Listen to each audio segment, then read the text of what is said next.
Welcome everybody to another presentation of Mondays with Mundy. That's me, Jim Mundy, the historian for the Union League Legacy Foundation at the Union League of Philadelphia on South Broad Street in Center City, Philadelphia. We're still in April because it was a tragic month in American history in 1865. So Abraham Lincoln was shot on April the 14th. He died on April the 15th.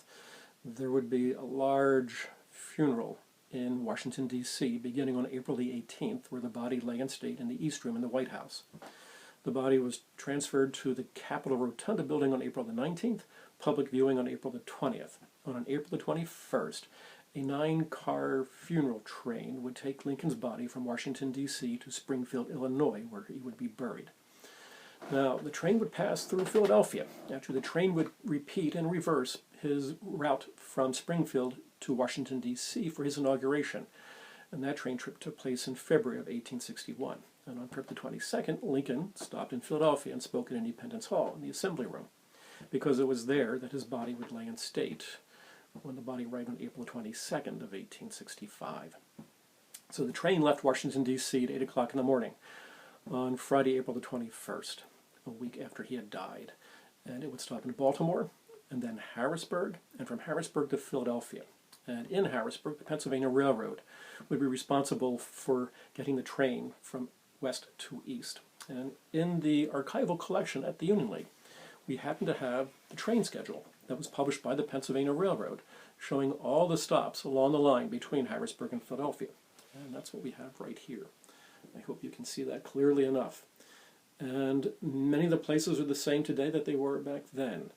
Starting with Harrisburg, Lancaster, Downingtown, Coatesville, Paoli, Overbrook, West Philadelphia, and of course, eventually the train would arrive at the Philadelphia, Wilmington, and Baltimore depot at Broad and Prime Street, which today we think of as Washington Avenue.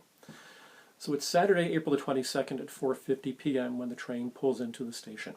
And at that point, the parade had already begun to form on Broad Street, and there were going to be thousands of people in it. There were military regiments, military and civilian bands that would play dirges throughout. There were, as you can imagine, politicians, both city and state, and national as well.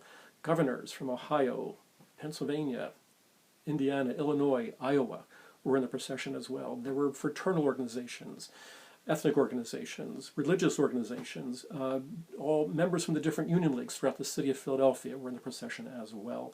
And there was an African-American Masonic temple represented in the parade.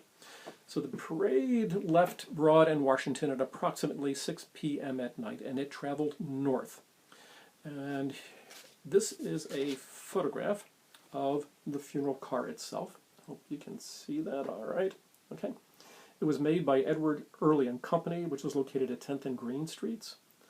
The car itself was pulled by 9 black horses and was driven by a gentleman named Alfred LaRue.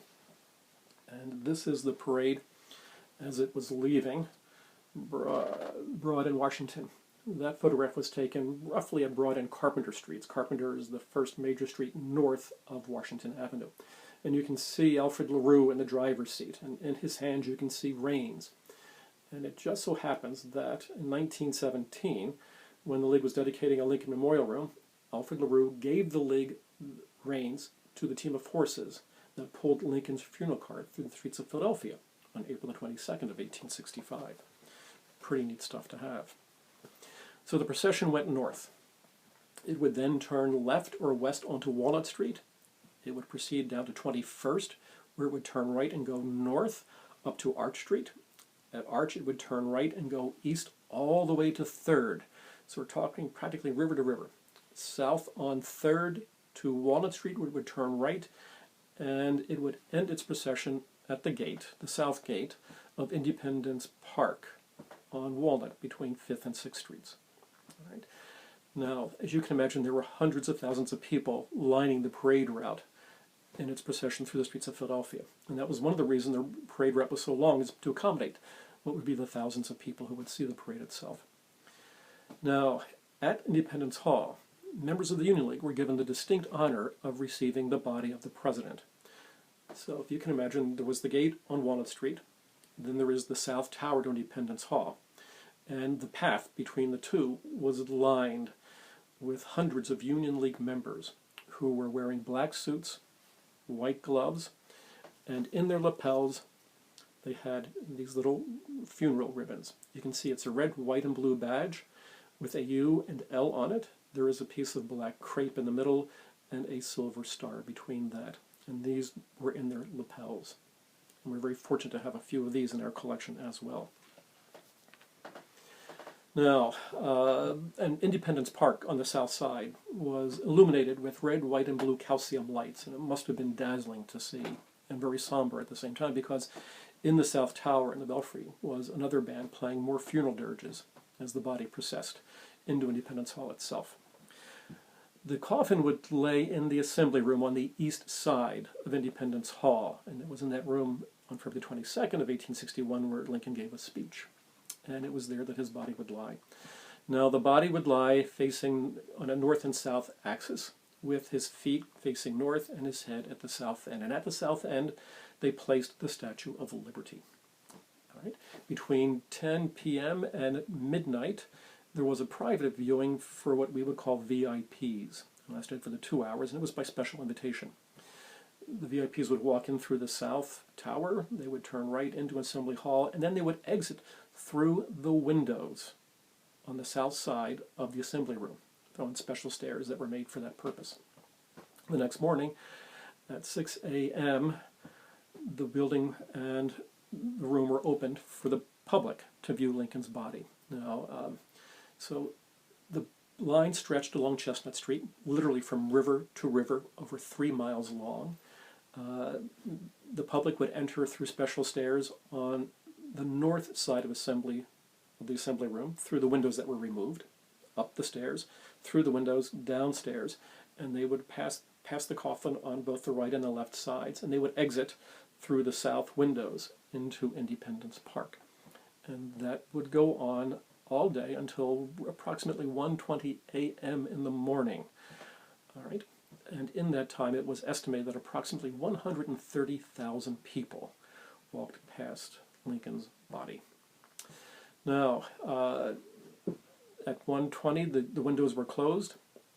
The coffin was closed as well because it had been opened so people could see the face and his chest. The coffin was then escorted out of Independence Hall, placed on the hearse, and was then taken to the train station, the Philadelphia and Trenton Railroad, on Front Street between Berks and Montgomery Avenues. And from there, it would travel northward through Trenton and then to New York City. Right, from New York City, it would then go to Albany, New York, and then go west towards Buffalo, Buffalo to Cleveland, into Ohio, from Cleveland down to Columbus, Columbus west to Indianapolis, Indianapolis up to Michigan City at the south end of Lake Michigan, from there to Chicago, and then from Chicago by May the 4th, it would then arrive at Springfield, Illinois, where Lincoln would be buried with his son Willie. Willie had died from the fever in 1862, and Willie's body was disinterred and was placed in the same funeral car with Abraham Lincoln's for that entire procession. So the nation was in mourning. Now, there was a League member who was part of the group that night, as you can imagine. His name was Thomas Stewardson Jr. And on April the 23rd, he made an entry in his diary. I'd like to read it to you because I think it is one of the most, well, you judge for yourselves. And this is what Mr. Stewardson wrote. All right, and he had been on the committee to receive the body, so he was there. Sunday, April 23rd. The Union League was appointed to receive the body of our good president last evening at Independence Square. As a member of the League, I was in a manner obliged to look upon the face of the honored dead. I say obliged, because I should not otherwise have had made any effort to do so, my impressions of the man being so pleasant that I fear to disturb my memory with any possible disappointment. But it turned out well. Homely in feature he was, as all the world knows, but a better face, and a face which more clearly told of a good man I never looked upon, even as it lay there lifeless. Gentle and tender, honest, open, pure, I feel, as nearly every man, woman, and child does feel, a personal and warm love for the man, as well as an exalted respect for the ruler. He is now lying in Independence Hall, near the famous old bell with its motto, made to speak again. Proclaim liberty throughout the land, and to all the inhabitants thereof.